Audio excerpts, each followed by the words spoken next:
అయ్యా 21 సంవత్సరం ఊడిగం చేసే ఒక్క ఆడ మనిషి కోసం ఎంత ప్రేమించానో ఊహించవచ్చు నువ్వు. 7 ఏళ్ళు ఆమె కోసం కొలువు చేస్తే వాళ్ళయ్యా ఇంకొక ఆమెను ఇచ్చాడు. మళ్ళీ 7 ఏళ్ళు కొలువు చేసి 14 ఏళ్ళు చేస్తే ఏమని ఇచ్చాడు? ఇచ్చినందుకు కృతజ్ఞతగా మరొక 7 ఏళ్ళు చేశాడు.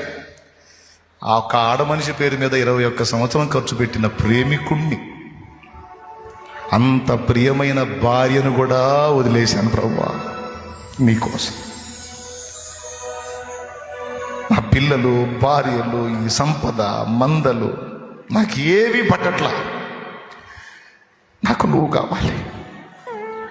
ఇప్పుడు రావాలి నువ్వు, లేకపోతే నాకు లైఫ్ లేదు. నేను మోసపరిచాను అని అనుకున్నా కానీ వరుసగా మోసపోయా, గాయాలమయమైపోయా. నా వల్ల కావట్లా. ఈ క్షణాన నువ్వు రాకపోతే రేపు అనేది నాకు ఉందో లేదో కూడా నాకు అర్థం కావట్లా. నా హృదయం అంతా గాయమైపోయింది ప్రభు.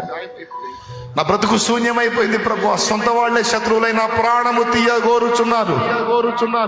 నా చావును ఎదురు చూస్తున్నారు. నాకు ఆదరణ లేదు ప్రభు.